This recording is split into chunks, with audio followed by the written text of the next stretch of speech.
힐링가족 여러분 안녕하세요. 오늘은 6월 11일 토요일 아침입니다. CPI 소비자물가지수 공개됐죠. 생각 외로 예상 외로 오히려 높게 나왔습니다. 그래서 연 3일째 지금 미국의 증시들이 하락 중에 있습니다. 오늘 새벽에 가장 많이 떨어졌죠.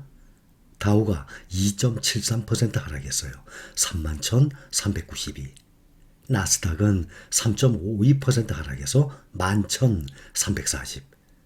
S&P 500이 2.91% 하락했습니다. 다시 3,900. 4,100 넘었다가 최저점이 몇이었죠? 3,900이었어요. 다시 최저점으로 떨어졌습일 필라델피아 반도체 3.6% 하락해서 2,831, 3,000을 넘었던 것이 어느새 3일 동안 계속 하락해서 또 국내 투자자들이 많이 매수한 테슬라, 애플, 엔비디아 다들 특히 엔비디아는 6% 가까이 떨어지고 또 애플 3.86%, 4%까지 크게 떨어졌습니다. 인플레이션이 이미 정점을 찍었을 것이라는 이런 기대가 있었어요. 그래서 지난 말부터 계속 반등을 좀 했었죠. 한 달 전에 비하면 평균 3, 4%씩 지수가 올랐었는데 이번에는 연 3일 동안 떨어졌습니다. 주간 기준으로 다우가 4.6%, S&P 500 지수는 5.1%, 나스닥은 5.6% 각각 떨어진 것으로 집계가 됐습니다. 특히 다우 지수는 최근 11주 중에 10주가 하락세를 기록을 한 상태예요. S&P 500 지수가 이틀 연속 2%대 이상 급락을 한 것은 코로나 사태, 2020년 3월 20일이 가장 바닥이었거든요. 그때 3월 22일, 23일 이후에 2년 만에 처음입니다. 지금 3일 동안 연속적으로 1.08%, 2.38%, 오늘 2.91% S&P 500이 이렇게 하락 중이에요. 5일간 보면 S&P 500이 5.5% 하락. 다시 S&P 500 지수가 연중 최저점 3,900입니다. 또 나스닥은 5일간 약 7% 하락 중이에요. 필라델피아 반도체 지수가 가장 많이 떨어졌습니다. 5일간 약 8.9%, 9% 가까이 하락 중입니다. 3일 동안의 하락이. 5월 달에 이어서 이번 6월 다음 주죠. 또 7월까지 연속적으로 빅스텝 한 번에 0.5% 금리 인상이에요. 5월에 한 번 0.5% 인상했죠. 이번 6월, 7월에도 0.5%씩 인상을 예상하고 있고 9월에는 0.25를 예상하고 있는데 지금 이런 희망 섞인 관측이 제기들 많이 됐어요. 근데 지금 이 CPI 지수 때문에 9월 이후에도 앞으로 빅스텝 0.5%씩 금리 인상을 이어갈 가능성이 점점 높아지고 있습니다. 연준이 다음 주 열리는 6월 연방공개시장위원회 FOMC 정례회의에서 기준금리를 혹시 한 번에 0.75% 올리는 자이언트 스텝까지 밟을 수 있다는 이런 예상까지 지금 나오고 있는 상태예요. 연준이 지난 1994년, 그러면 약 30년 가까이 되죠. 그 이후 한 번도 이처럼 급격한 금리 인상을 단행한 적이 없습니다.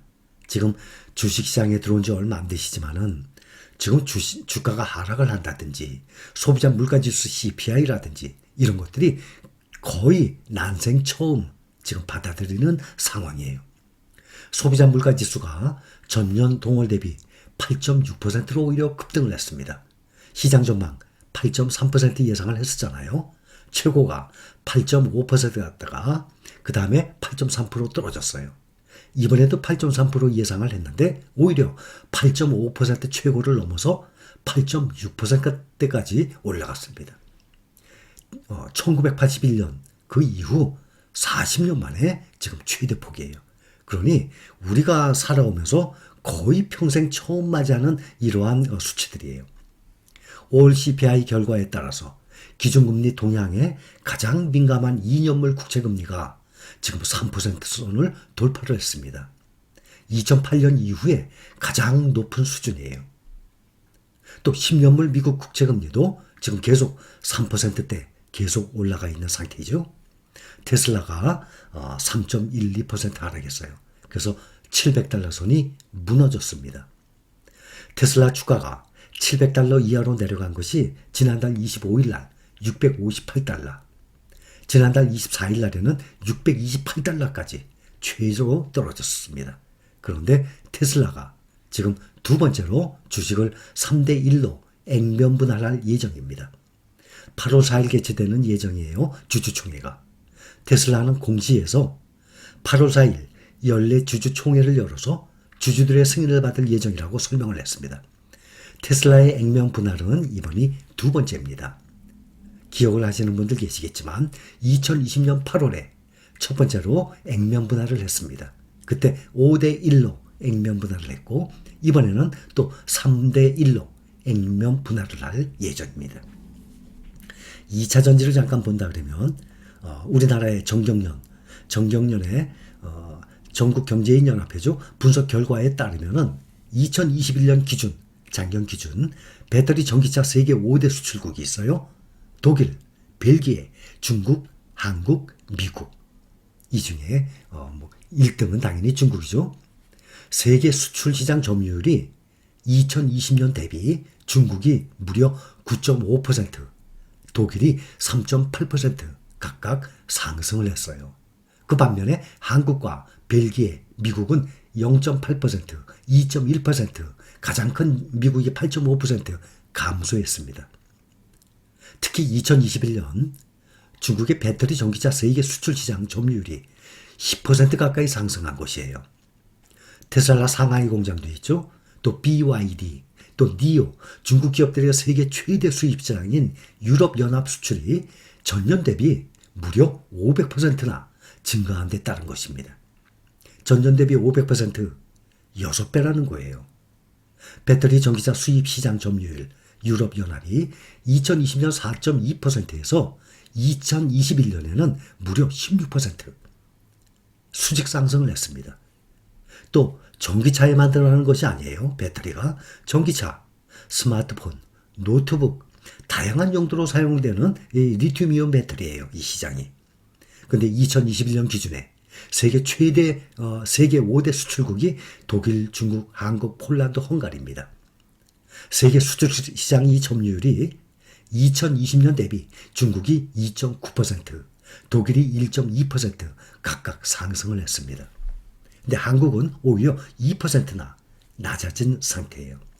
그리고 중국의 CATL, BYD 이런 중국 기업의 리튬이온 배터리 포함한 이 출하량 기준으로 보면 전기차 배터리 세계 시장 점유율이 2020년 38%에서 48%로 무려 10% 이상 상승을 했습니다. 근데 한국의 배터리 3사 있죠? LG 에너지 솔루션, 삼성 SDI, SK온, 한국 배터리 3사 세계 시장 점유율은 34.7%에서 작년에는 30%로 낮아졌습니다. 일본에는 대표 파나소닉이 있죠?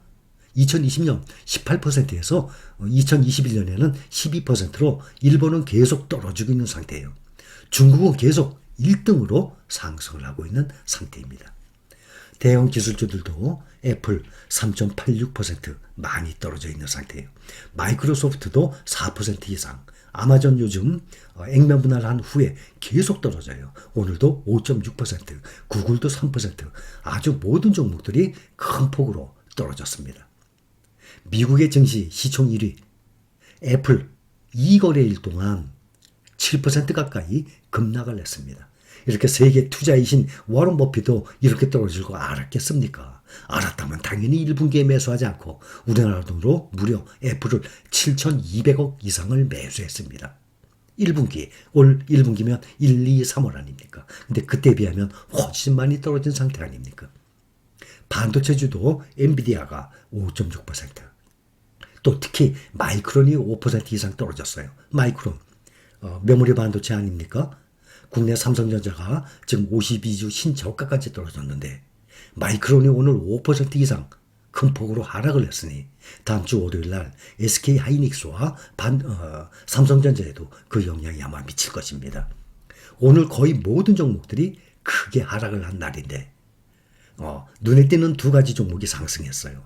글로벌 리튬이죠.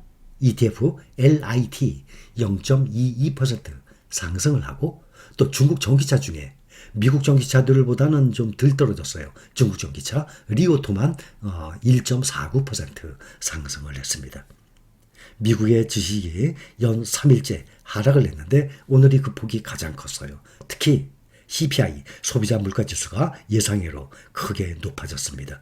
그 여파로 지금 계속 주가가 하락 중에 있습니다. 자, 여기까지입니다. 감사합니다.